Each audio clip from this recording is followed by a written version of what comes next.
Others are fleeing the bombs on trains out of the city. The UN says so far 1 million have escaped the country since the war began a week ago.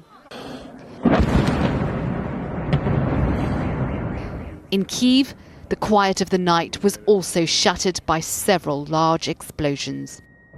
An American news crew had just finished broadcasting when they had to duck for cover.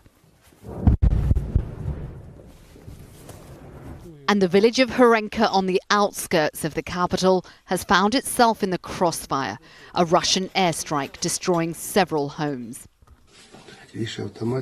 In other developments, Russian forces have seized control of the key port city of Kherson, the first major city to fall, its mayor sending updates of its desperate plight. Informing residents the Ukrainian flag still flies over the city and telling Russian troops not to shoot people.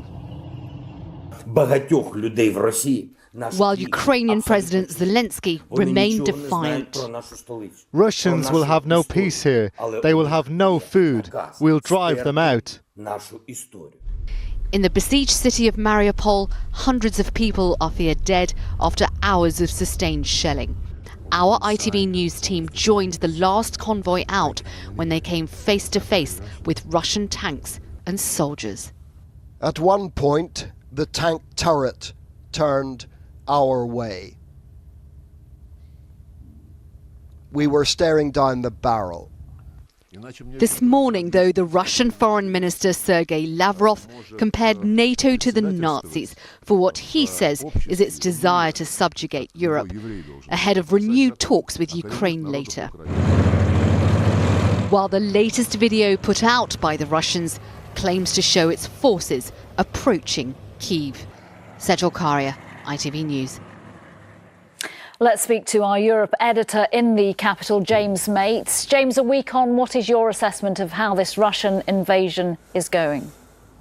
No, they continue to make progress, but not at the speed they wanted or expected, and not in the way they wanted to or expected to. This was meant to be clean and quick, deposing a government, setting up a new government that was close to Russia. Instead, it looks like they're having to grind through every objective they have. Kherson is an important city. It's the first major city you come to as you go north out of Crimea. It's a major port for Ukraine. Clearly, this is part of an attempt to rump Ukraine off from the Black Sea completely, because they're now moving both east and west to Mariupol in the east, and then the major city of Odessa in the west.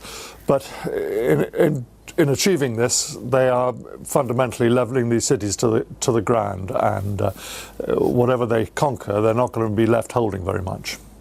James, thank you very much. Thank you. Let's cross to Westminster now and join our political correspondent David Wood. The Foreign Secretary Liz Truss is in Lithuania to discuss the invasion. Take us through what she said in the last hour, please.